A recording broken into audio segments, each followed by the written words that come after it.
There is a person walking around with cards. If you'd like to ask a question in the second hour, please just raise your hand. We'll bring you a card, and the cards will be chosen randomly in alphabetical order. First of all, we have with us Peggy Askin. She's with the Marxist-Leninist Party, and she has quite a bit of experience when it comes to running for politics.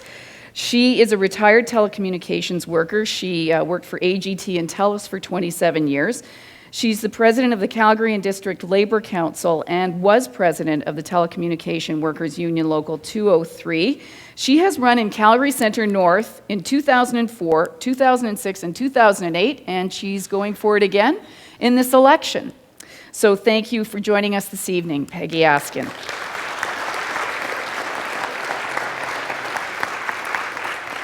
And at this end of the table, we have Heather McIntosh. She is running for the Green Party. And Heather is the program director with the Sheldon Schumer Foundation for Ethics in Leadership. Heather has a BA in political science and French from the University of Alberta. She also has a master's in public administration from Carleton University. She has worked at the University of Calgary's International Centre for 5 years, and her special area there is in project development. And she has served as the treasurer of Trywood Community Association and the chair of the board of directors for Light Up the World. So Heather McIntosh is your Green candidate.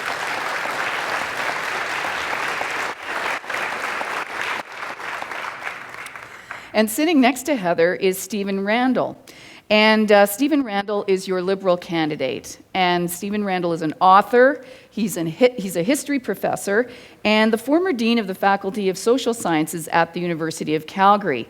Stephen Randall is also a member of the Calgary Chamber of Commerce and the Canadian Club. He's a past member of the Petroleum Club, and he is past president of the Canadian Institute for International Affairs, Calgary. So let's hear it for your Liberal candidate, Stephen Randall.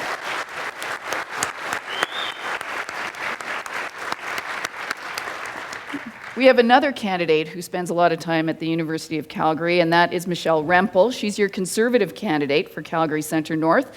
She is the former Riding Association president for the Conservative Party. She is currently the Director of Institutional Programs Division at the University of Calgary. She has been an active volunteer with the Conservative Party and served as the co-chair of the Federal Party's National Policy Committee. Thank you for joining us this evening, Michelle Rempel, your Conservative candidate. And in the middle, we have Paul Vargas. He is your candidate for the New Democratic Party for Calgary-Centre-North. And Paul Vargas is a City of Calgary employee. He has worked with the Calgary Handy Bus Association, and he also has political experience. He ran for the New Democrats in the 2004 provincial election, and he is your NDP candidate in Calgary-Centre-North. Thank you for joining us this evening, Paul Vargas.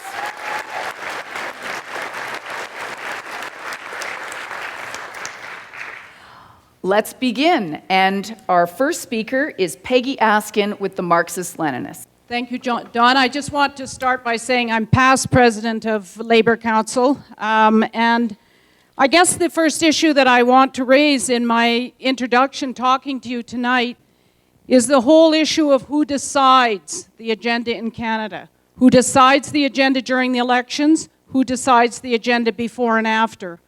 During these elections, it seems to me who's deciding is media consortiums and political parties in terms of what's the agenda. It's not seniors, it's not workers, it's not youth who are deciding even what we're discussing. We are being bombarded endlessly with polls that are now even telling us what the outcome of this election is going to be. And I think that that speaks volumes about the kind of changes that we need in the type of electoral system that we have. Right now, mainstream Canadian opinion is that healthcare should be a right and that all social programs should be a right. Then why is it that the agenda of the Harper government and the agenda before that was privatization? The other thing is the majority of Canadian people have a proud history of standing for peaceful resolution of conflicts. We have a proud history of fighting against the scourge of fascism and war. Why is it then, instead of mainstream majority opinion in Canada being followed, bombs are dropping on Libya and Afghanistan under the pretext of our involvement being humanitarian? It's simply not acceptable. I think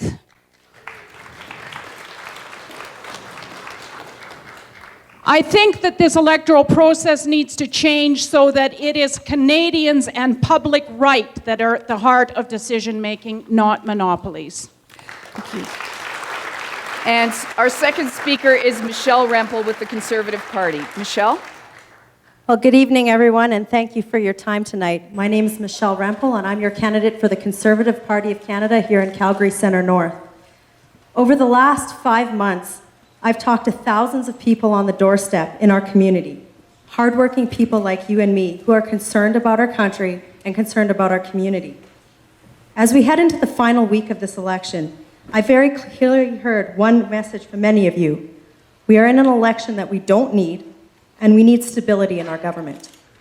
Our Conservative government has provided Canadians with economic stability through the global recession while putting forward legislation that has helped everyday families, seniors, and businesses. Today, our country is creating jobs. We're supporting families, seniors, and students, and we're on track to eliminate our national deficit by 2015. Our country is emerging from the recession in a strong position. Our country and our community here in Calgary-Centre-North needs the stability and leadership provided by a majority Conservative government and Prime Minister Stephen Harper. Our low tax plan for jobs and growth includes practical measures to complete our economic recovery and strengthen the financial security of Canadian workers, seniors, and families. Our community and our country does not need an unstable coalition government, potentially led by the NDP, with high tax plan that would stall our economic recovery, stall job growth, and set hardworking Canadian families back. Moreover, as an Albertan who cares deeply about our province, I know that our party and our government is the only choice to ensure the protection of our province and its natural resource sector. As your representative in Ottawa, I'd fight to ensure the unique needs of this city and this province are met. That's why I'm running for the Conservative Party of Canada. Our party is the only choice to provide the strong leadership and stable national government to ensure our country continues to thrive. Thank you.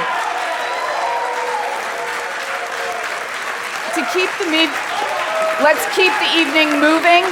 And I would ask you to be as polite as you can. Obviously, you're going to disagree with some of the candidates and you're going to agree, but let's keep it moving. Let's try to keep the heckling and the nasty comments to a minimum, if none at all. And we'll keep the evening going. Paul Vargas. Hello, thank you for all being here. I'm Paul Vargas. I'm seeking your vote as the candidate for the NDP. I've been involved in this community for over 20 years, having spent most of that time in Kensington. Over the years, I've played a part in many organizations and groups advocating for the environment, peace, and social justice.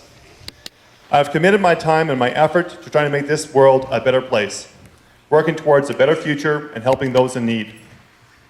I share these values with the NDP, as does Jack Layton, a man with decades of governance experience at various levels. A man who practices what he preaches and won't stop until he gets the job done. Jack has inspired many in our community and communities across this nation because they see his honesty, his integrity, and an unwillingness to take no for an answer. Quite frankly, we've heard too much about what government can't do. I want to focus on what government can do. It can make healthcare more accessible. It can improve our economy, clean up our environment. It can give folks like you a little bit of help when they need to succeed. Think of all the things we can do, how strong we can be, and all it takes is your vote on May 2nd. Thank you. I look forward to meeting each and every one of you throughout the evening. Thanks.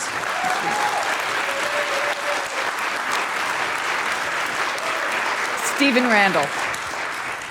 Oh, good evening, everyone, and I'm glad that you are as enthusiastic as we are at this table about the results of the forthcoming election.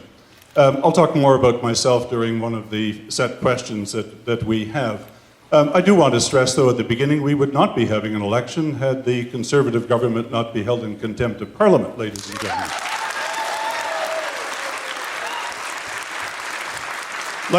Like other candidates, I have been to thousands of homes over the last several months. I agreed to run in this election when it was to be a by-election, and I agreed last December. And I've heard from you and thousands of others in this riding that the issues are fiscal responsibility, healthcare reform, support for middle-class working families, enhanced support for seniors, innovation and job creation, enhanced support for youth and post-secondary students, enhanced attention to public safety, the crime issue, a restoration of our standing in the world as well. Those are not partisan issues. Those are things that are of concern to all Canadians. And as your member of Parliament, I would represent every member of this riding, regardless of your prior political affiliation or ideological preferences. The Liberal Party is an inclusive party that represents all Canadians, regardless of race, creed, color, gender, whether you are a new Canadian or a long-time resident of this country. I'll talk more about myself in a moment. Thank you very much.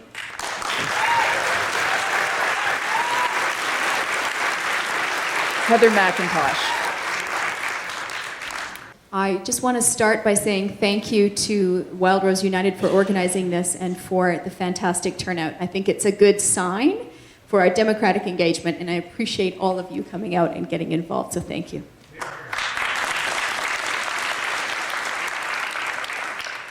So I'm Heather McIntosh, and I'm your candidate for the Green Party of Canada for Calgary-Centre-North.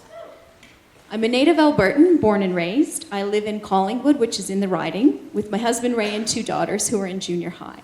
And I'm very involved in community activities, as was mentioned previously. And that relates to my commitment to strong communities, which is part of the platform of the Green Party, and it's also a personal commitment I would make to you as your MP to pursue a strong community agenda. Now, in 2008, 2009, I took a year and I went to Bolivia with my husband and 2 daughters, where I worked in fair trade and election monitoring. And while I was there, I found that Bolivians were very enthusiastic about politics, very engaged.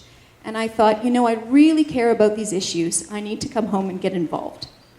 So when I came back to Calgary, I had a look at the platforms of the traditional parties, and quite frankly, I was turned off of politics. And then I had a look at the Green Party of Canada, and in particular, the democracy platform.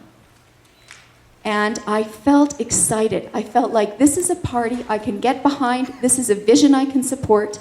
This is a place where I can express myself, where debate and, you know, sort of the marketplace of ideas is valued. And so that's how I got involved as your candidate. The Green Party has an economic and a social sustainability vision. We are not a one-issue party, just as Calgary-Centre-North is not a one-issue riding. And I'd just like to call for your support. We have an historic opportunity without an incumbent, and I hope you'll remember that on May 2nd.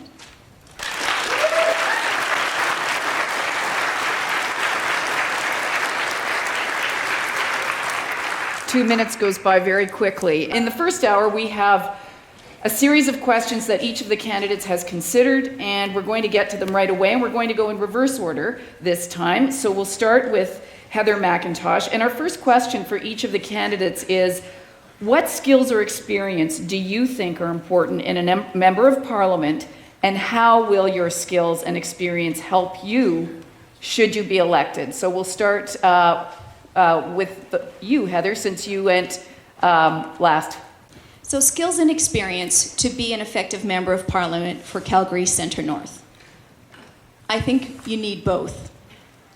I have a background in public administration, as was mentioned, so that's the study of economics, policy, management within a public sector context. I think that's directly relevant to the kind of work that's expected of an MP. I think a member of parliament needs to be a good communicator, preferably able to function in both official languages, and needs to be able to listen as well as speak effectively to represent the people's perspectives and take those forward into the House.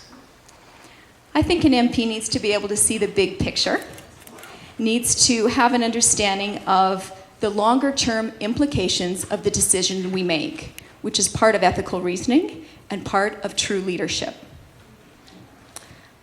I think a candidate also needs to have that real-world experience, that ability to link policy effectively to operations on the ground so that we are able to implement real solutions that work for real Canadians. I think a candidate as well needs to have the ability and willingness to debate. Democracy is not based on groupthink. We need to have real engagement, bringing genuine ideas forward so collectively we can find the best solutions for the nation. Thank you. Stephen Randall. Thank you very much. This is a difficult question in many respects. I think clearly we're looking for people who have integrity, people who have credibility, willingness and the capacity to work across political party lines, a point I made before, in a constructive way to achieve results for all Canadians and to represent their constituents and their interests of their constituents, something that the Reform Party used to actually believe in. The issues that concern the constituents collectively as well as individually. Now, over the past 40 years, I have worked in many political campaigns. I've never been a candidate, for better or for worse. I have testified on numerous occasions to parliamentary committees. There seems to be some perception that I have something to say. I've worked on issues ranging from human rights to Canadian-American relations, North American trade and energy issues. I've served in an advisory capacity on many occasions to the Department of Foreign Affairs and International Trade, written commission papers for the department. Last year, a panel of representatives from that department, from the Privy Council Office, from the Prime Minister's Office, from CEDA, from CSIS, the Department of National Defence, the RCMP, and others, asked to meet with me to provide, so that I could provide an analysis of our policy concerns in the Americas. I've worked with the United Nations, the Organization of American States, and the Carter Presidential Center on international elections in Latin America and Southeast Asia since 1990. I've also served on a number of national bodies: Canadian International Council, Social Sciences and Humanities Research Council, the Fulbright Foundation Adjudication, the Canadian Council for the Americas, and the Canadian Foundation for the Americas. I know the national system. I would bring you expertise, knowledge, and commitment. Paul Vargas.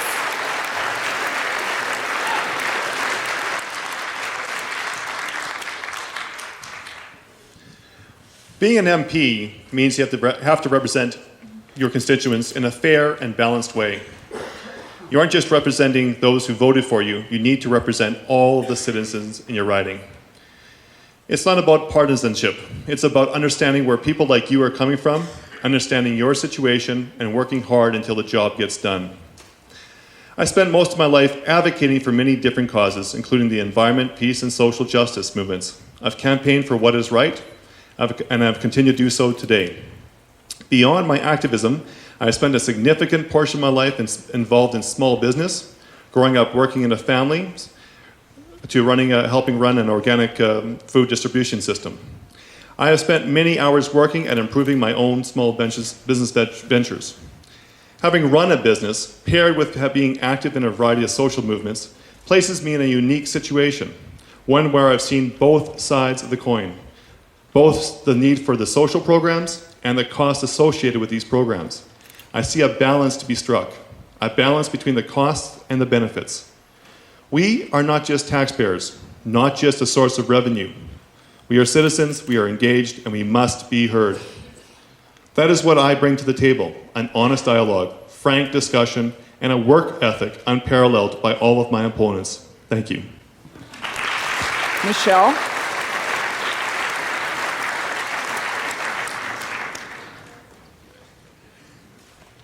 The best part of the campaign for me so far has been going out and talking to the people in this riding. I think that's one of the most important parts of this job, and it's something that I commit to continuing to do should I be elected as your Member of Parliament. I've always been struck by the vibrancy, the energy, and the uniqueness of our city. It's a great place to live, and it's a place that I personally deeply care about. This is why I've been committed to taking an active role in civic engagement in our community in North Central Calgary. I've volunteered for one of the largest community associations in the city, and I've worked with several charities, including the Children's Wish Foundation of Canada. I also believe that it's a privilege to be able to participate in the political process in our country, and I've been an active volunteer in my party for several years now, so I've learned much about how the political process in our country works. This is something that I know will strengthen my ability to get things done for you in this riding. I also understand the value of hard work. I've worked full-time to put myself through school and my husband while I earned my degree in economics, and I've worked in senior roles in a variety of fields along the way. I've started my career in the field of technology commercialization, which meant that I worked with innovative research to bring technology into the marketplace. I worked in managerial consulting, where I developed business plans for local businesses and institutions, and I consulted within the healthcare sector and helped to bring two of the largest primary healthcare networks in the regions up and running. For the last 4 years, I've been with the University of Calgary, where I manage a department of about 20 people. Much in this election has been said about engaging youth in politics, especially in Calgary, which is a young and dynamic city. I believe I can represent this spirit in Ottawa and bring a new, dynamic voice within a strong, majority Conservative government. All that said, I've learned to lead large teams of people, manage projects in the private and public sectors, and have built successful partnerships between the two. I know this leadership experience will allow me to serve you well as your MP. Peggy. Your turn, Peggy.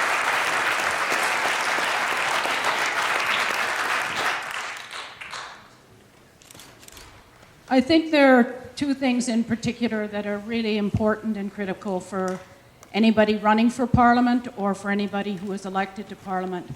One of those is commitment. Commitment and a broad vision. Commitment to Canada. Commitment to our social programs. Commitment to public services. Commitment to those workers who provide those public services. Right now in Canada, our public services are being eroded tremendously. The conditions of work of workers, for instance, at our public post office, are being eroded.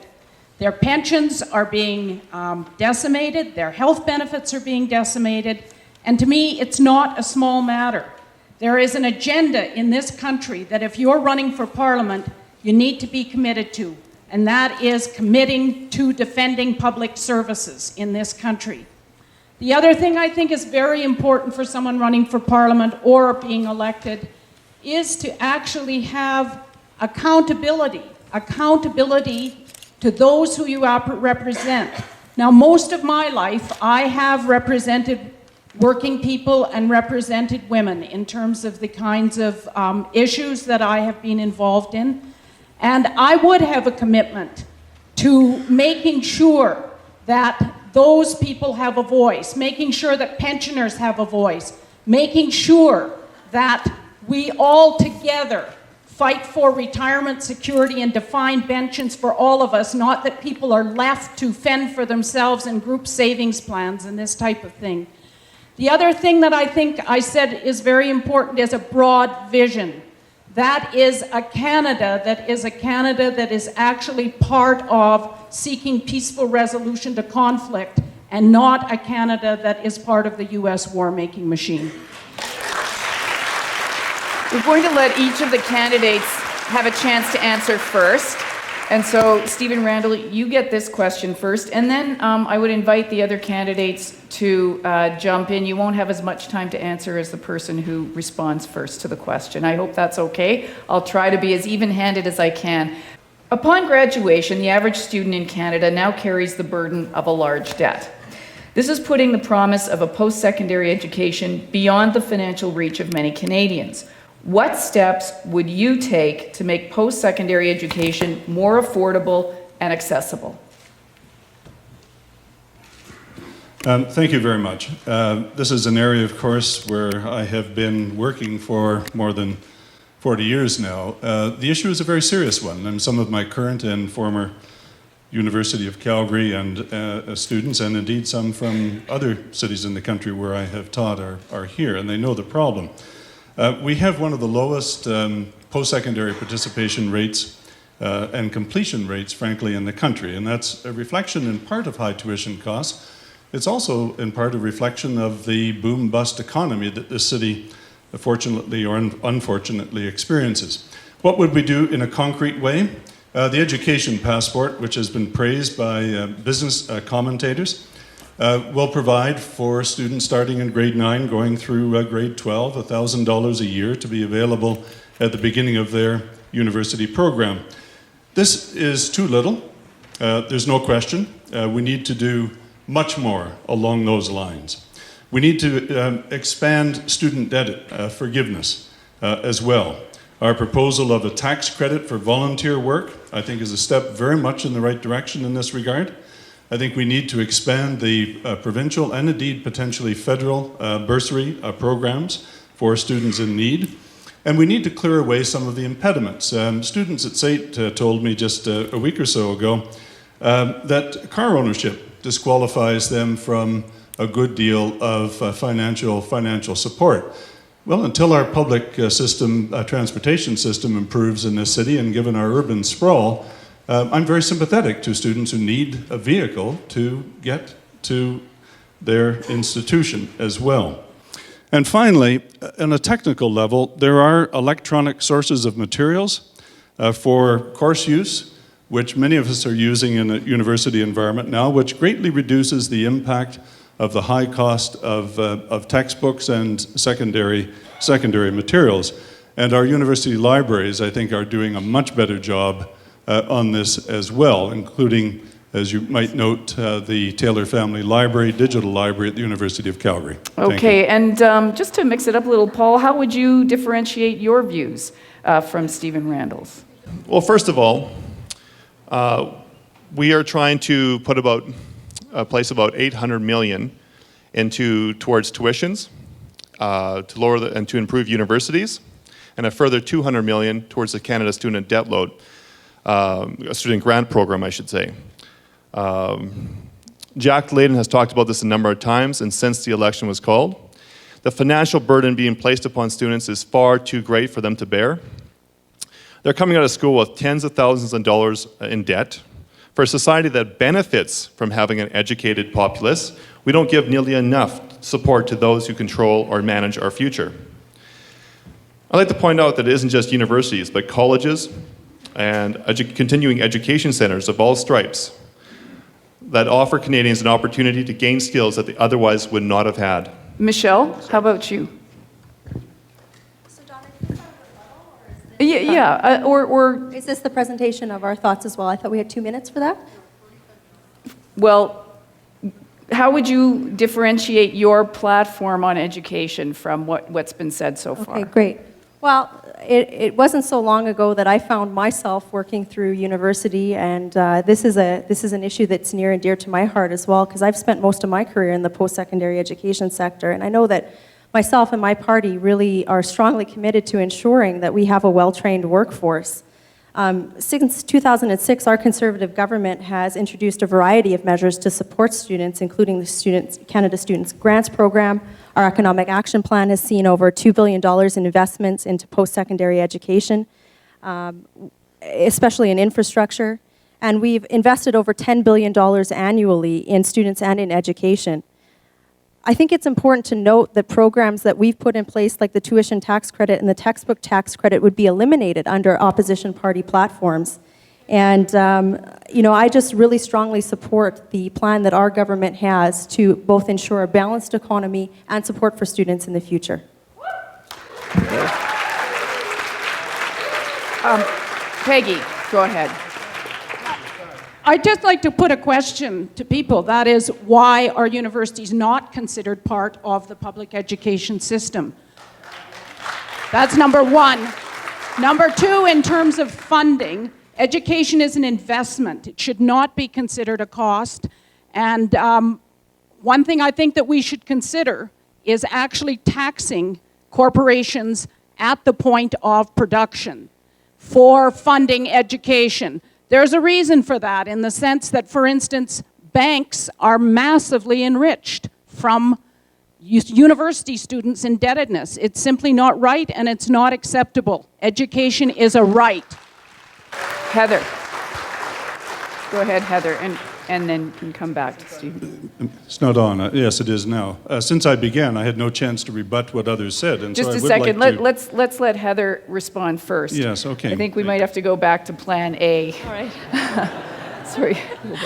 Okay, let me briefly say high-quality post-secondary education is an economic and social advantage for all of Canada. So how would we differentiate ourselves from some of the other perspectives of the parties?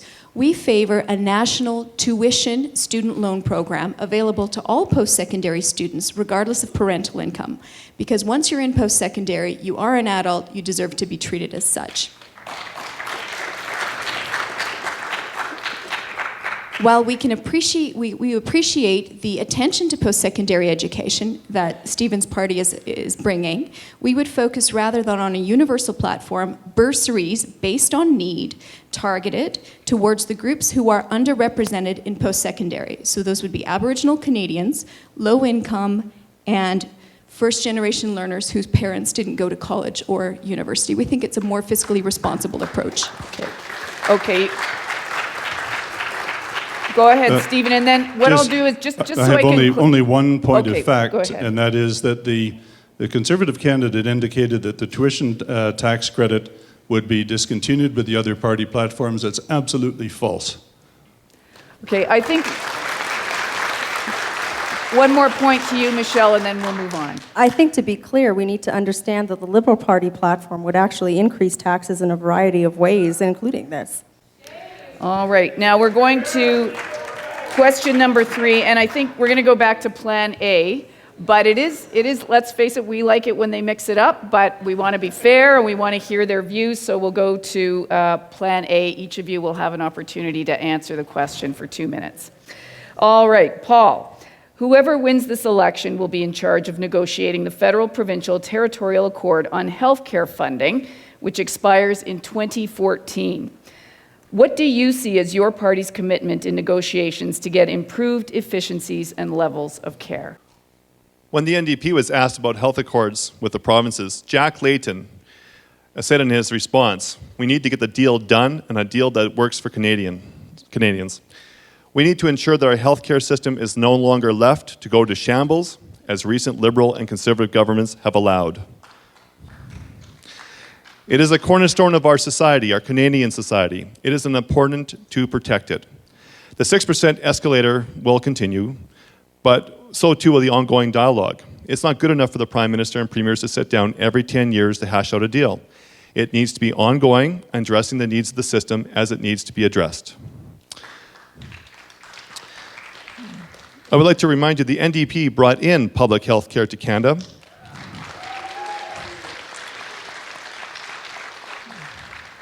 And we want to revolutionize how healthcare is delivered in our country. Jack has pledged to get every Canadian a family doctor, but that's just a start. Holistic treatment centers combining the skills of doctors, nurses, physiotherapists, pharmacists, and specialists of all kinds working together under one roof, together with one goal, delivering the quality healthcare that we've come to expect here in Canada. To allow private competition will only give the richest in our society an opportunity to leave the rest of us behind. It would cut those of us without the financial means out of the best health care. Our healthcare system cannot be fixed by letting the rich sidestep the problem. Jack Layton gets the problem solved by the combined effort to strike a balance that is good for Canadians. That balance is how we get results. Thank you. Michelle Rempel.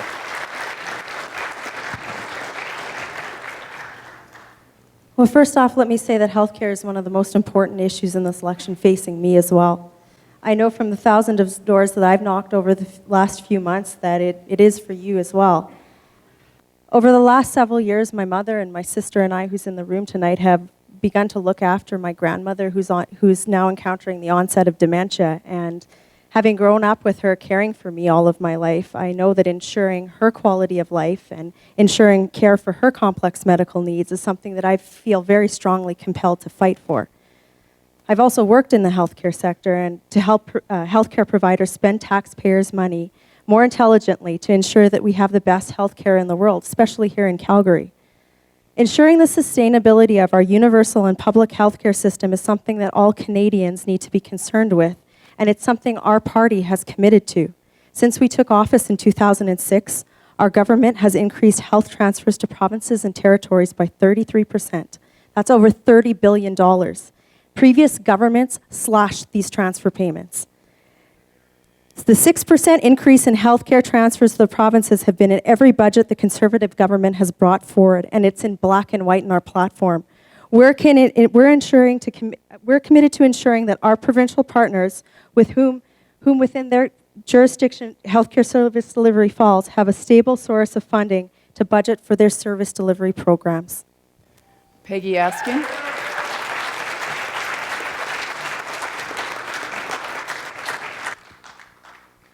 We, the people of Calgary-North Centre, previously Calgary-Centre, we live in a constituency before it was carved up that had one hospital blown up, the Calgary General, another hospital closed, the Holy Cross, another hospital closed or moved, then became private, the Grace. So the issue of healthcare is an issue that we're very, very familiar with, and there's not a person here who hasn't had experience with the inadequacy of the funding formula that we have now for healthcare. But what we need, all of us, is a new Canada Health Act. We need a new Canada Health Act because the existing Canada Health Act allows private delivery of healthcare. The existing private Health Act allows delisting of services. So we need a new Canada Health Act. For us, healthcare has, like all this talk is going on about which party can be trusted to actually implement the kind of healthcare system that Canadians want and need. Healthcare should not be an issue of any political party's trust. It should be law. There should be a law guaranteeing the right to health care to all Canadians. We live in a modern society. Why is it even being debated? If this electoral system was working for us and politicians were listening to people, then the privatization debate wouldn't even be going on. So just in summation, I'd like to say that the whole question of health care, not only should it be a right, but the fact that we do not have health care that meets the needs of the Canadian people speaks volumes about the type of electoral system we have. Heather McIntosh. Heather, what would you say about healthcare? So over the years, we've seen healthcare transfers from the federal government to the provinces fluctuate, right, with successive Liberal Conservative governments. What the Green Party of Canada pledges to do is to be a voice for stabilizing healthcare funding. We need to, within a strong commitment to the Health Act, the Canada Health Act, still have the very difficult conversation we all know we need around affordability of the healthcare system. We need a vision of financial sustainability that will allow us to sustain quality of care vision that we all have for our society. The provincial budget for healthcare recently hit 39%. That's 61% left over for everything else in expenditures. The federal health transfers were around $1.9 billion. Throughout the provinces and territories, we're looking at roughly 10 to 15% federal support for provincial budgets. We have got to get a handle on our costs and our values around quality of care. What we're specifically proposing is a national pharmacare program to bulk negotiate drug prices that will help us to bring costs down in an area that is the fastest rising health expenditure in the country. We're also proposing focusing on prevention. From my experience internationally, and I think the evidence shows that prevention through healthy lifestyles, active living activities, actually has a significant benefit for the population health, and it's more economically reasonable as well. Thank you. Stephen Randall. I think this is an area where, in fact, we do have some general consensus. The Canada Health Act it's absolutely critical to strengthen it. I don't think anyone would argue that it is infallible. It needs reforming, a very significant reform. Our commitment of a 6% indexed increase regularly in the transfer payments to the provinces is critically important, but we need to force the provinces to be more accountable in the way in which that $1.9 billion, to which Heather just alluded, is actually allocated. We need greater efficiencies in the healthcare system. We need more people who actually know something about the healthcare system administering it. Frankly, we need to identify ways to get more people into medical school and out again. We have programs to encourage doctors to move into the rural and small town areas. I very much agree with Heather that we need to encourage, and we have provisions in the platform to encourage healthy lifestyles. It's a critical factor in healthcare. We need to do a great deal more to help with home care. There is a significant portion in our platform to help caregivers, primary caregivers at home in terms of tax incentives, employment insurance programs, and so on. We also need to do a great deal more for citizens with disabilities. I've spent a great deal of time over the last 2 months visiting facilities where there are individuals with disabilities. Some of them would be much better off had the Conservative government not blocked 3 Liberal bills that were designed to assist the displaced employees of Nortel, of Hollinger, and a number of other companies, because their disability insurance, when those companies went bankrupt, was canceled. Thank you. We're going to switch gears now. Michelle Rempel, new question. Western Canada has a world-class supply of energy. How would your party go about creating or revitalizing our national energy policy to allow us to develop our resources responsibly? Well, let me be very clear. Regardless of what rhetoric the rest of these folks can come up with tonight, there is only one party and one government that recognize that our energy policy is central to the economic strength of Alberta and all of Canada. That party is the Conservative Party of Canada. Our energy sector in this province is a vital, crucial part of not only our provincial economy, but the overall Canadian economy. The strength of our energy sector is tied to the strength of this province, and because of this, a strong energy sector in Alberta means a strong economy for Canada. If there is one point I will make tonight, and will continue to do so in Ottawa, it's that any policy that affects our energy sector must be balanced within the firm reality that virtually every Albertan is affected by the health of our energy sector. The track record of the opposition coalition parties, even in their current platforms, speak volumes about their party's plans for our province. Carbon taxes, bans on offshore tanker traffic, and non-support for pipeline development all have potential billion-dollar impacts on our economy that are not priced anywhere in their platforms. In Calgary, we all know this is code for one thing: job losses in Alberta. One of the members of the opposition coalition here tonight even went so far as to go on record on a national television program and imply that Albertans should just get over the effect that the last national energy plan had on our province and our country. After talking to thousands of you at the door, you can rest assured of one thing: I know that Albertans don't forget. Peggy Askin. Go ahead, Peggy. Peggy, it's your turn.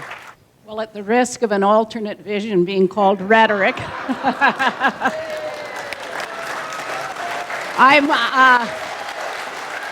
very modestly and hopefully not arrogantly going to present an alternate vision. I'm just straightforwardly going to give you some information on where our party stands. That is that public right must control the direction of the economy, not monopoly right. So to begin with, that means public ownership of resources where the Canadian people decide their use and developments. So number one, resources must be upgraded, processed, and manufactured in Canada and near the source. No shipping our jobs and added value down the pipeline. Wholesale prices must be publicly controlled, not left in the hands of speculators and price fixers. Monopolies who exploit natural resources must be held to agreements to provide a definite number of jobs at Canadian standard wages and working conditions, including pensions for retired workers. The public and the governments have the right to decide on the claim of the owners of capital on their invested capital to ensure that investment is of mutual benefit to both Canada and the investors, and not one-sided to the narrow benefit of the owners. Public governments have the right to oversee and direct the impact of this project on the environment. My reference in the earlier clause was on the question of the Investment Canada Act. That act should be very strictly enforced so that U.S. monopolies cannot come into Canada, exploit our resources, lay off our workers, and not have any responsibility. Thank you, Peggy. Heather McIntosh.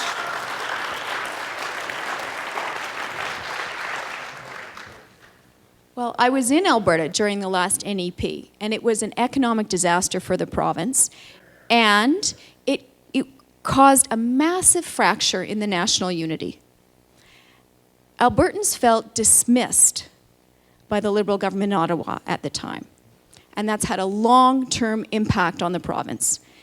And I have to tell you, when I've been out door knocking and meeting thousands of people as well, I am hearing voters telling me that they feel taken for granted and dismissed by the current government. This is something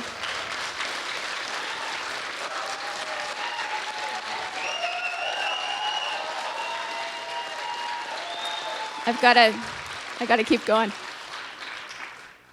This is something we can never forget. This is a lesson of the NEP. Now, on a positive note, the Green Party is pushing for a Canadian energy strategy that would include a natural gas emergency preparedness plan. We all use gas to heat our homes. We need a secure supply in the winter. We're talking about a 30-year transition plan to a low-carbon future and renewables. And yes, we're talking about a price on carbon. Even the CEO of Shell Canada is calling for a price on carbon, and Preston Manning's been an outspoken advocate of full cost accounting in the oil sands.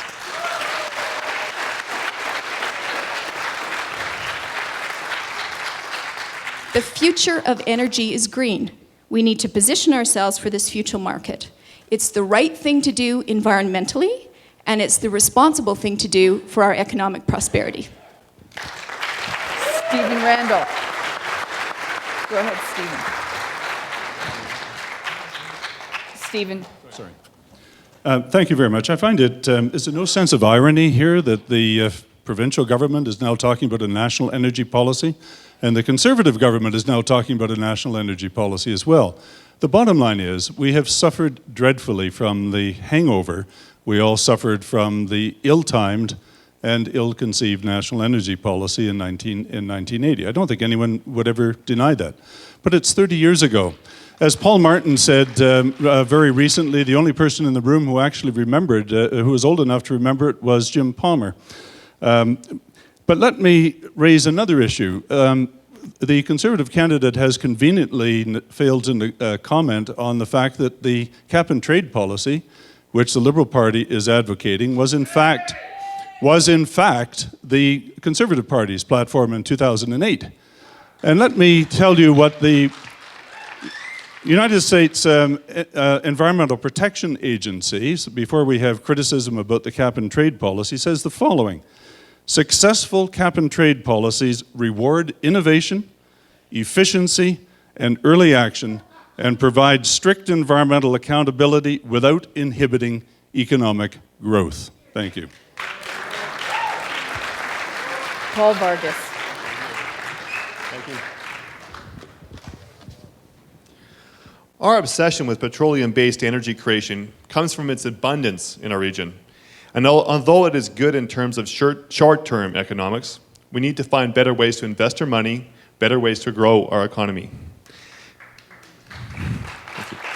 It is unreasonable to shut down the oil sands overnight, but the NDP does recognize that subsidizing these biggest, most profitable corporation in Canada is not the solution to economic or environmental woes which develop nearby.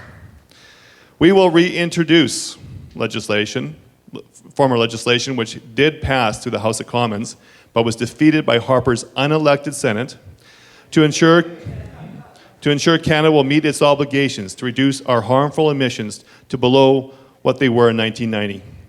A cap-and-trade system is internationally recognized as the way to go, endorsed by everyone, including Harper, until he decided climate change doesn't exist at all. We recognize that investing in old technology is not the answer. The only way we move forward is to get economic sectors which are growing. And one of the largest growing economic sectors is environmentally friendly technology. We are 20 years behind in the development of this technology. The money Jack Layton wants us to save by stopping our subsidies to big polluters in the oil patch will be reinvested towards researching and developing those new technologies.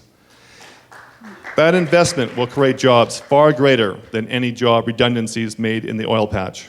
This investment plan, linked to our prioritization of small businesses, who create the most jobs in our economy, and entrepreneurs, will lead to new job growth in this new sector of the economy, ensuring that we have long-term stability of our job market and economy as a whole. Thank you. The way this hour is going to work is this. I'm going to make up the time that I took away during the education question and give those other candidates extra time at the end so everybody feels that they had an equal time to speak. So forgive me for that oversight in the first hour. I was trying to make it more exciting, but what could be more exciting than this? The way this is going to work is we're going to take questions that you have submitted and we're going to take them randomly, unless of course they've already been asked. And each candidate will have a minute to respond. I'll try to give each person an opportunity to take the question first. We'll keep going in that order.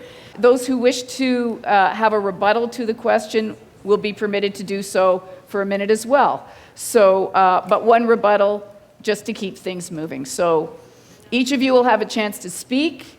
Each of you will have a chance to rebut the question. And when our timekeeper holds up the yellow flag, that means you have 15 seconds. And we're going to try to keep it as closely as possible to time.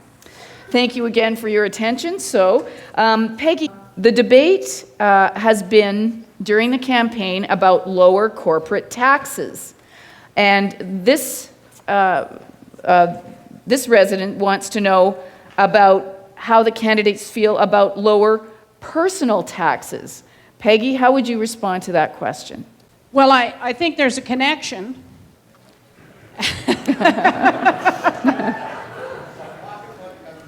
And that would be if social programs, if various needs of Canadians were funded more heavily by taxing corporations at the point of production, then lower personal taxes should be lowered. I mean, then there should be lower personal taxes. I think it's a very kind of a backward, antiquated system that individual Canadians are funding so many of these programs when corporations basically have the prerogative of doing what they will with their profits.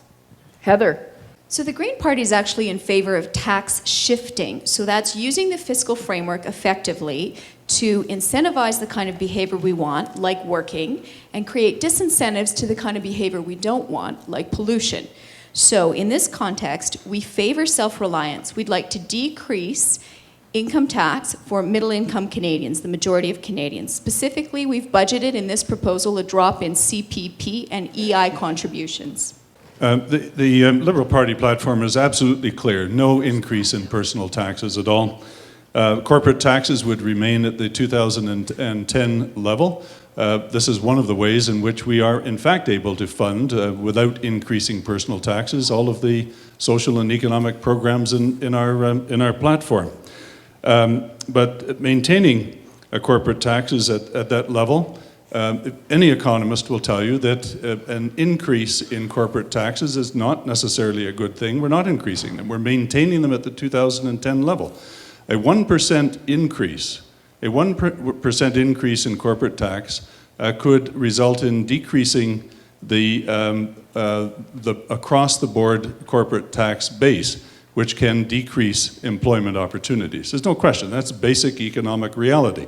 And that's one of the reasons that we are not proposing increasing corporate taxes and maintaining personal taxes at the level that they currently are. Thank you. Paul Vargas. The NDP wants to, of course, put corporate taxes back to 19.5%, something we feel that corporations can handle. We also see that this money can be reinvested back into our economy, back into healthcare, which needs to be modernized, back into education. We definitely need to spend more on our students. We definitely need to reduce the deficit as well. Let's not forget that. All this can be done if we do reverse the corporate tax cuts. That is essential. And thank you. Michelle? Well, I think the question was on personal tax cuts, and I'm running for the Conservative Party of Canada because our party believes that you know how to spend your money better than we do. So this is why since 2006, we've lowered taxes over 120 times to the point where the average Canadian family of four saves over $3,000 a year, and that means a lot to most people. We've lowered the GST by 2 points. A low tax agenda is something that we're committed to. It's very clear in our party, and it's something that I very strongly support. All right, would anybody like a rebuttal to anything that's been said so far? Please raise your hand if you'd like to rebut the, okay, go ahead. Stephen and then Heather. What the Conservative budget, of course, did not indicate is how we're going to pay for $30 to $50 billion in F-35s and approximately $13 billion in mega US-style prisons. It's rather difficult to cut taxes and accomplish that. It's a very interesting economic trick. Heather. Just a comment on the corporate tax cuts. We actually agree with the Conservatives that stimulating the economy and creating jobs is a good thing. We also agree with the Liberals and the NDs that the corporate tax cuts are not the way to do that. We instead would favor a job creation tax credit. It's based on actual performance, number of jobs created. The government doesn't decide if these jobs should be in big industry, small business, or the United Way. That's up to the job creators. Michelle Rempel. On the subject of F-35, since it's come up, I actually had the opportunity to speak with one of our men and women in the armed forces who lives in this riding, and they shared an anecdote with me where they watched a colleague die in one of the aging Sea King helicopters that was, we need to replace our military equipment. And I know that supporting our men and women in the armed forces is something that's very important. It's something that our government supports, and it's something that I'm not going to apologize for. Paul Vargas.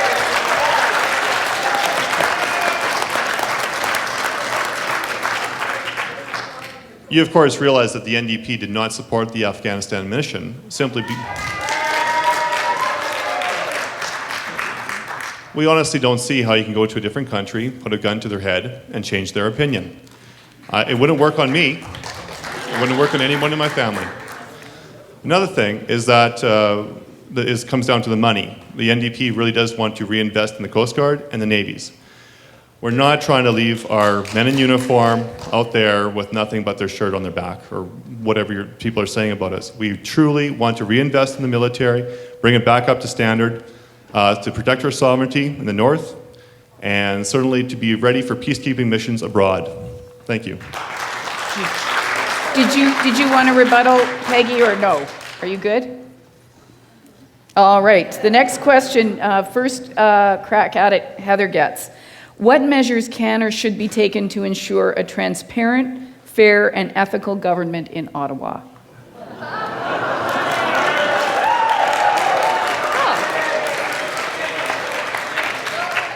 I love this question. All right, so I mean, there was some great promise in '06 with the Federal Accountability Act, and unfortunately we haven't seen that followed through in many areas. So let's be specific. One of them relates to patronage appointments. We had initially a strong commitment to avoid the patronage system. We're not seeing that to be the case. We actually have this situation where one of the Prime Minister's executive assistants recommended a candidate to the Montreal Port Authority recently for a position. We have, of course, the scandal with Bruce Carson, having worked for the Prime Minister's office. There is no way that we should have these sorts of issues in our public appointments. We need a fair, transparent, all-party public appointments process. We need greater transparency in the Freedom of Access to Information Act. That means not blacking out everything that's handed to the public. Stephen Randall.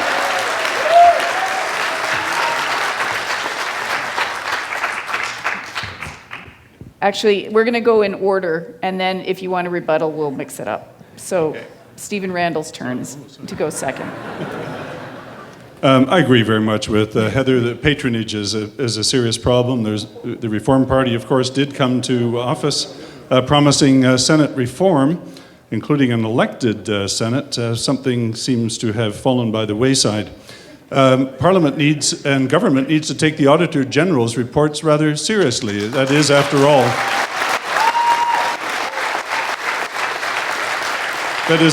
what the Auditor General is there for. In addition, there needs to be transparency. I agree entirely with freedom of information and the proper reporting to Parliament. Thank you. Paul Vargas. I have a short amount of time, so I'll keep it quick. To add further to that, the NDP has always wanted the Senate to nix the Senate because it's always canceling what you want. We're trying to bring in proportional representation simply so that you have more of an opposition. Those people in opposition will bring issues forward. And that's the most easiest and most direct way to make sure that you become aware of what's going wrong in Ottawa. So NDP's position, kick the Senate out, proportional representation in. Thank you. Michelle Rempel. Well, our government went into office in 2006 in response to one of the worst scandals in government history, the sponsorship scandal through the Liberal Party of Canada. We've introduced legislation, including the Accountability Act, and I think what's important to note that when we're talking about government transparency and democracy, after 2008, the 2008 election, the coalition parties went immediately forward and said, we do not respect what Canadian voters just said. So let's talk about that for a minute. What's important to note is that Canadians want a strong, stable, conservative government right now, a strong hand at the tiller, and that's what we propose to provide. Peggy. Canadians want accountability. Accountability begins at home. We don't want a government who passes an Accountability Act and then violates international law. We don't want a government that defies their own Supreme Court on the question of rights, for instance, the rights of Omar Khadr. We don't want a Canadian government who, for instance, spends massive amounts on G8 and G20, allows the most massive violations of rights in Canadian history at G8 and G20. We want accountability from a government who actually changes documents in the case of the Kairos funding. But mainly, what we want is Canadians being decision makers, not the PMO's office being decision makers. Would any of the other candidates like to respond? And we will have that if we fund the process and not the parties will bring an elimination to the status quo. Would anybody like to have anything more to say on that? A show of hands, please? Or okay, we'll move on to the next question then. I'm quick. This is a question about crime, and this resident asks, what is your party's plan to curb narcotic addictions and the resulting criminal behaviors which are eroding our social structures and quality of life. The current catch and release incarceration plan is clearly counterproductive. And it's your turn to go first, Stephen Randall. I think there are several things that we need to recognize here. The first is that crime rates have been dropping in this country for 10 years. Well, I'll give you the statistics if you like. 44% of Canadians think crime rates have risen, and they're wrong, bottom line. The volume of crime reported to police is down 17% in the last 10 years. Crime Severity Index, which measures the seriousness of reported crime, is 22% lower than it was in 1999, and violent crime is off 12% since 2000.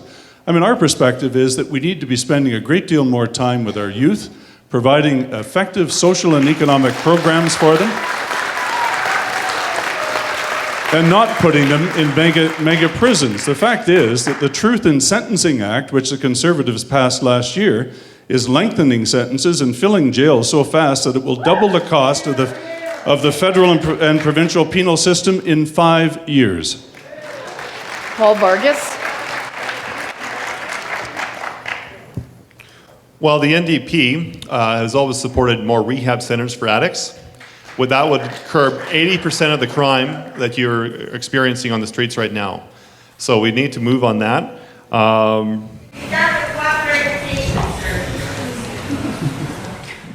I don't know if I won't answer that one. Anyway, I'll get to you later, actually.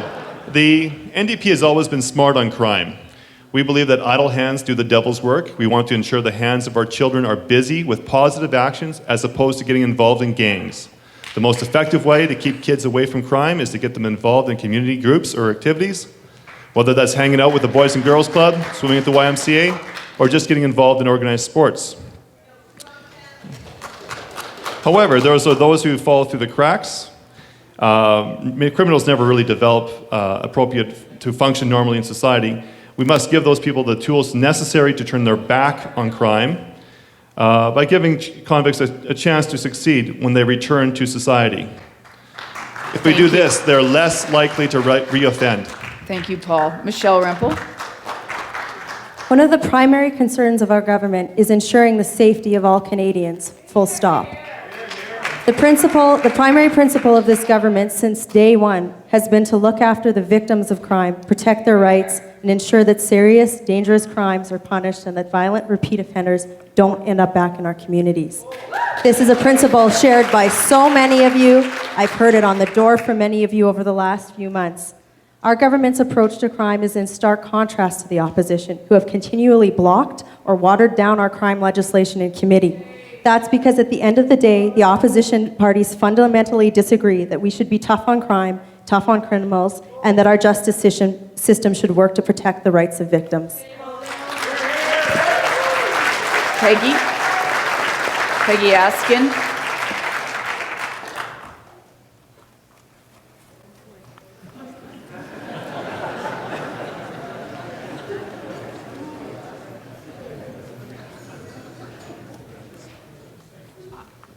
I think that we should be tough on crime, but I don't think it's the youth and ordinary Canadians that we need to be tough on. I think we need to be tough on those who are actually, for instance, criminalizing dissent in this country. I think we need to be tough on I think it is utterly and totally criminal that we have lost over 500,000 manufacturing jobs in this country. And I think that has a connection to why youth are addicted to narcotics. It's a medical problem. It's a problem of the economy. It's a social problem. It's a societal problem. And it will not be solved by Harper's law and order agenda. Thank you. Would any of the candidates like to say more on this particular issue? Heather, go ahead. The Green Party of Canada presents an alternative vision on crime. And this is a voice that's not currently being heard in the House of Commons. And we want your support on May 2nd to ensure that some of these alternative ideas are actually presented to Parliament. First, I've got a comment on the crime bill. I mean, this was the bill for which Michelle's party was held in contempt of Parliament, and I think it is utterly irresponsible to ask MPs to vote on a major bill without knowing how much it's going to cost the Canadian taxpayer.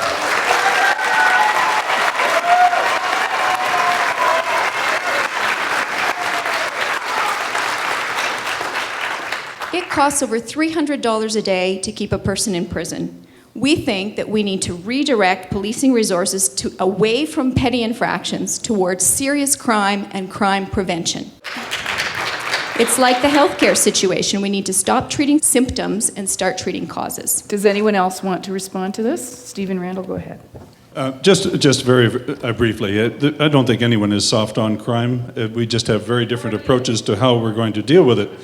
And the specific issue, the Liberal Party strongly supports the Canadian Chiefs of Police, as well as the Canadian Police Association on the gun registry. I find it interesting that a party, the Conservative Party, which is so tough on crime, doesn't care about gun control. Peggy, go ahead.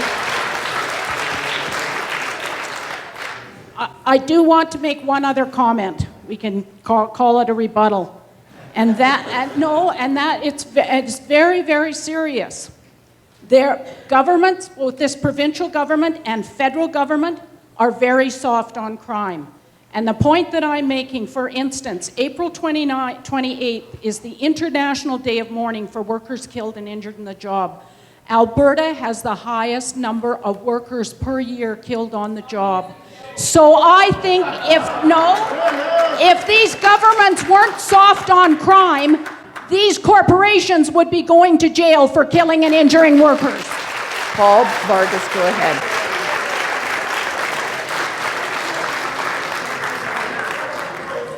Let me just be brief. Let me be blunt. If the Harper's plan of locking people up and throwing away the key was the best way to combat crime, then wouldn't the U.S. have the lowest crime rate in the world?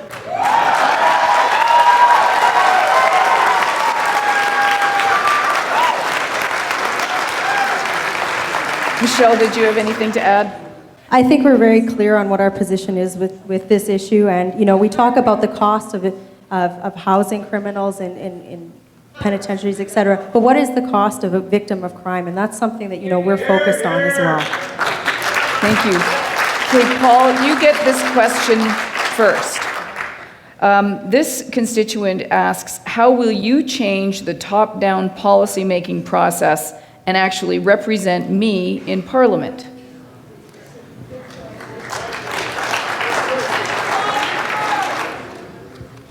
I hate to say it, it's the first past the post system as we currently have it. That's a major problem. I can't say that I can change the system. I mentioned I wanted to bring in, and there's other parties who want to bring in proportional representation. But this actual answer to this question is a long way off. We do need to get more involved in our communities. Polling can be done to see where the people in the constituency actually, where their thoughts are, what they want to have done. That could be done more accurately, so we could just simply do our jobs better if we know where you, the citizen, stands. So that's the only way I think in this day and age that we can do something about it. But yes, more needs to be done, and it has to be more ground up in the future so that governments will respond to our needs. Thank you. Michelle Rempel. Again, as I said earlier, one of the greatest things that I've enjoyed over the last 4 months is getting out and talking to thousands of people. I'm sorry, that's why I've got a frog in my throat tonight. But it's something that I just really want to continue. If I was elected and had the opportunity to represent you in Ottawa, I would continue that tradition, and I continue to get out there, talk to you, have town hall forums, consult. That's my commitment to this riding. Peggy Askin.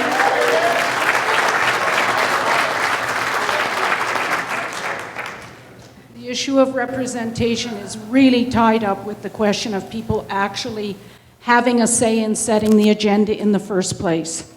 If we don't develop a new mechanism other than this cartel party system where people can actually be involved in setting the agenda, it's going to be very difficult to actually represent people. So that's the only comment that I would make on that, is that I think this question is all wrapped up with Canadians being involved. Like Paul was talking about first past the post. In 1992, we had a referendum in this country on the Charlottetown Accord. I have never, ever, ever seen such involvement by Canadians. We've never had a referendum since. We need more. Heather McIntosh.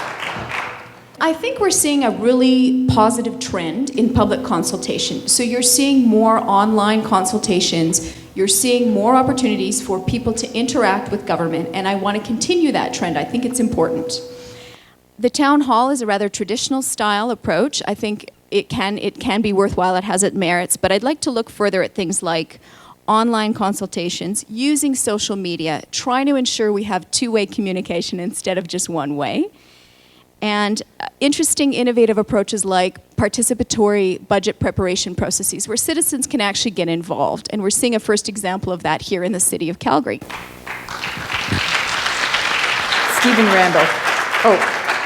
Go ahead. One more I just thing wanted to say as well, as your MP, it is my responsibility to communicate with you. Contact me, call me, email me, ensure that if I am elected, that I represent you and hold me to account. And it's the best way to keep me in communication with you on your issues.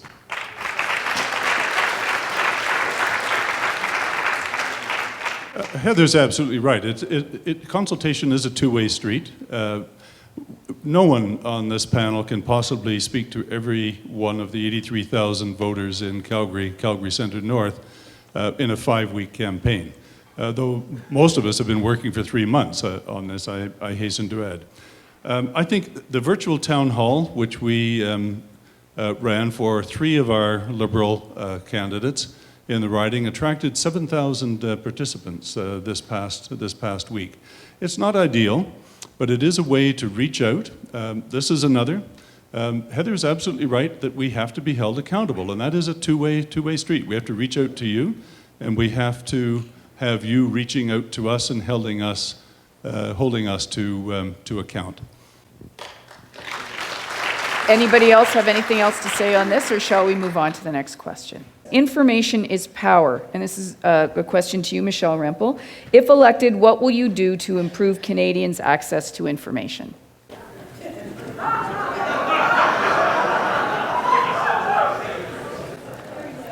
Well, again, I can speak to what I would do on a local level, elaborating on some of the themes brought here tonight. I think it's very important for anybody who is elected as an MP to be actively involved in their community and to hear what information is required, what people want to be taken back to Ottawa, to be very active in working with your counterparts at all 3 levels of government to ensure that policy is developed and funding is brought forward in a very productive and efficient way. Again, I think that I'm really excited about having the opportunity to potentially be the MP in this riding because we are in an age where civic engagement has become so important. This is why I've been so involved in our community and why I've spent the last 3 months out talking to people. We've, also in our campaign, we've involved a bunch of different methodologies to reach out and talk to voters. So it would be my commitment to you to continue to reach out, talk to folks in the riding. Peggy Aston.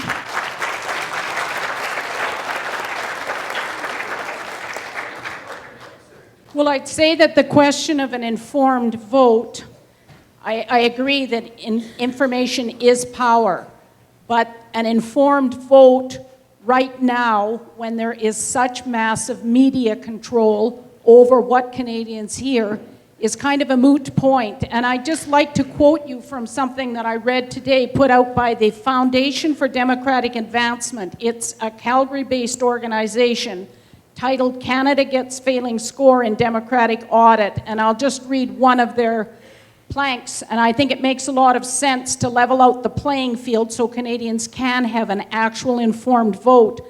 They say, no registered political party is given an unequal advantage prior to and during an election. All registered political parties begin an election from the same starting place in terms of finances and media access throughout the campaign. So they have a large number of thoughts on how Canadians can have a more informed vote. So that's Foundation for Democratic Advancement, FDA. Thank you. Heather McIntosh. We need to have a vision of open government that the information that government contains actually belongs to all of us. We've paid for it, it's ours.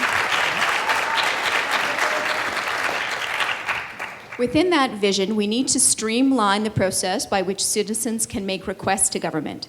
We need to shift actually the starting point for access to information so that the default position is it belongs to the people, and then government needs to justify why they're withholding it, rather than the reverse.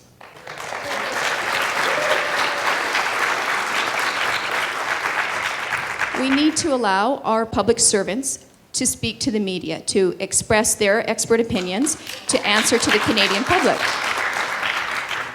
And we need to expect the same from our political leaders. Stephen Randall.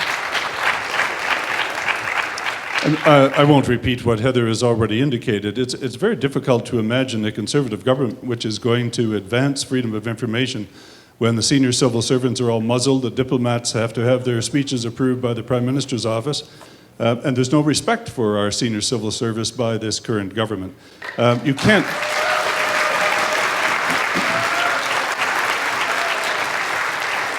You cannot disseminate information when it is not wanted to be disseminated. And Paul Vargas, go ahead. I hate to ask this. Could you repeat the question for me? And This constituent says, if elected, what will you do to improve Canadians' access to information? most definitely, the NDP has benefited from the Freedom of Information Act. We'll do more to improve that because it certainly has helped us go after the Liberals and the Conservative government and do our job as the opposition. So you can trust us that we will do everything we can to have far greater access to information that the government is trying to hide. And we're going to try to make sure that you, the citizen, has access to this as well. And that it's freely available at the internet. So hopefully you can get it from your library if you don't have internet connections. But we will definitely move in this direction because, as you know, it's benefited the NDP and for us to go after the opposition. So we'll definitely continue this. Thank you. Would anybody like to add anything to their comments? All right, we'll continue. Peggy, you get... If we want to allow 3 minutes for everybody, finish at 9, then we need to sort of flip to that. All right, then it's time to wrap, sum up their thoughts and their platforms, and tell you what kind of representative they would make for you in Ottawa. The Green Party of Canada cares about people, planet, and prosperity, all three. We believe we're neither left nor right, but forward-thinking, presenting an alternative vision that appeals to Canadians, an alternative view that needs to be heard in the House of Commons. We have an historic opportunity here in this riding. This is the only open seat without an incumbent MP in Alberta. There is an opportunity for Calgary-Centre-North voters to make yourselves heard in a way that voting for any other party will not accomplish. All of Canada will stand up and take note if you choose to send Canada's first Green MP to Ottawa from right here in Calgary-Centre-North.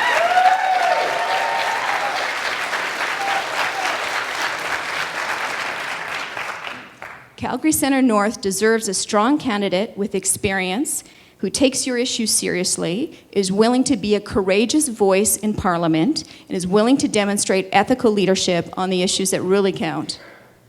I want to represent you as your MP, and I hope to earn your vote on May 2nd. Thank you.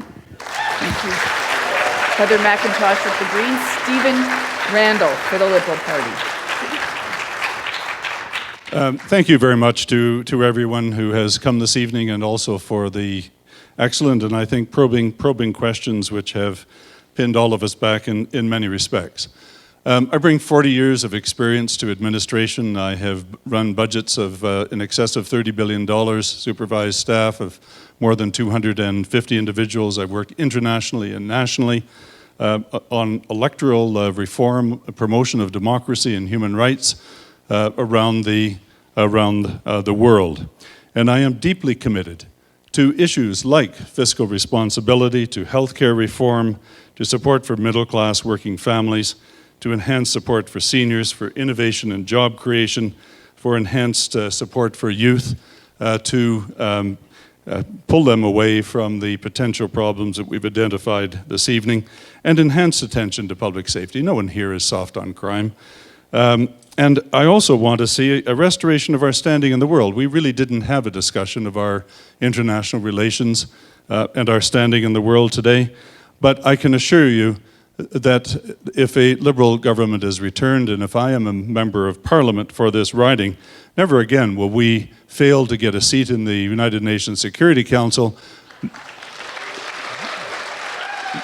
nor will we have to walk away in shame from international leaders on environmental policy. So like Heather, I think we have an opportunity to make history here. Let's put somebody other than a Conservative in office from this city.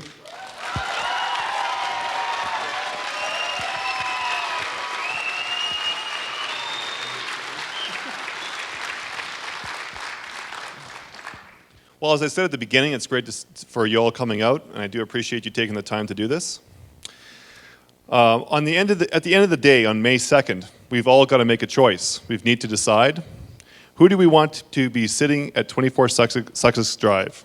Stephen Harper was brought in on the promise of accountability and small government. What have we gotten?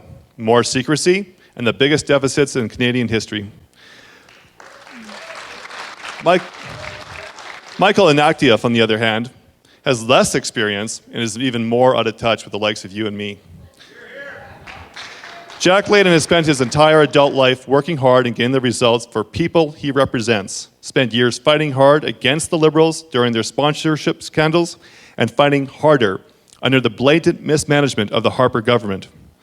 The NDP stands by its promises to support small businesses, invest in environmentally friendly technology, expand our economy into some of the fastest growing sectors worldwide, and invest in our future by giving our students a fair chance, ensuring that we all get an education and the retraining older citizens need and deserve. We also have to defend our human rights, protect our sovereignty, and going about the business of fixing Ottawa. I have worked hard for this community, lived in it, and I've grown with it. And today I will stand before you, a day when all of Canada is on the verge of something great. We can all make a difference, a day when every vote counts. On May 2nd, we do have a choice. We can have the same old, same old. Ottawa can go back to business as usual, or we can send shockwaves through the Ottawa elite. We can make a change. We can vote for a leader we can trust.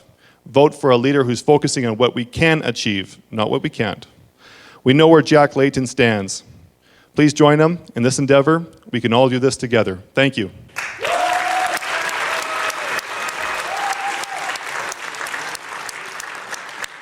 Well, thank you very much for Joan and the team here for organizing this tonight. Thank you so much, Donna, for moderating. Throw you a round of applause. And thank you to all of you for coming out tonight. Because on May 2nd, we do have a choice. Canadians face a major choice, and who forms government on May the 2nd actually does really matter. You have a choice between a stable, strong, economic management that has seen our country emerge from the recession in a strong position. A government which has led the Canadian economy through the creation of almost 500,000 jobs since 2009. Or it's about choosing a risky coalition that, judging by today's polls, could be led by the NDP. This is a coalition that will spend at levels that we've never seen before.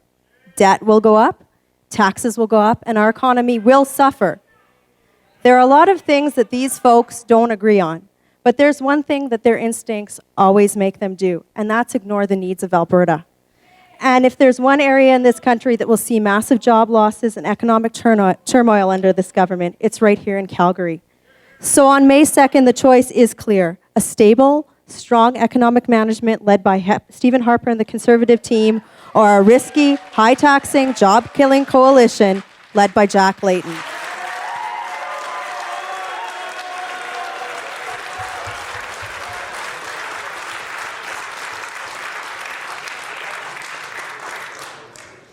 Thanks to Wild Rose for organizing another lively election forum, and Donna very much. I think that there is a way that Canadians can actually make history. The way that we can make history is by fighting for new arrangements in this country. Very specifically, not a system where we have these elections where promises are made and claims are made that have nothing to do with reality. I'm a telecommunication worker. I can tell you something about this so-called economic recovery that's been engineered. Thousands of our jobs have been offshored and sent overseas, like Cody's. 500,000 manufacturing jobs have been lost. There's nation wrecking going on. And for the Prime Minister of this country, or the former Prime Minister of this country, to stand up and say that we have economic recovery, or that he's engineered economic recovery, it's not dealing with reality. So the way I think for all of us to make history is for us together to figure out a way that our electoral system can actually reflect what the majority of Canadians want. The majority of Canadians want genuine economic recovery where public right, not monopoly right, stands firm. The majority of Canadians want peaceful resolution to conflict. They do not want bombs being called humanitarian intervention. The majority of Canadians want social programs to be a right. So the only way to me that we can actually make history is for people to vote for new arrangements, vote for empowerment, vote for an anti-war government. And I challenge people to actually vote for something new in this country, not for the status quo. Thank you.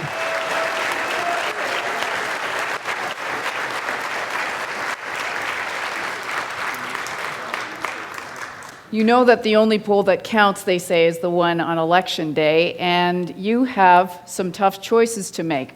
You have articulate, hardworking, devoted people who want to work in Ottawa on your behalf. And I'd like to thank all of them for stepping up and for making our democracy better by just saying, yes, I will try to run in this election and represent the people of Calgary-Centre-North. So thank you to all of you.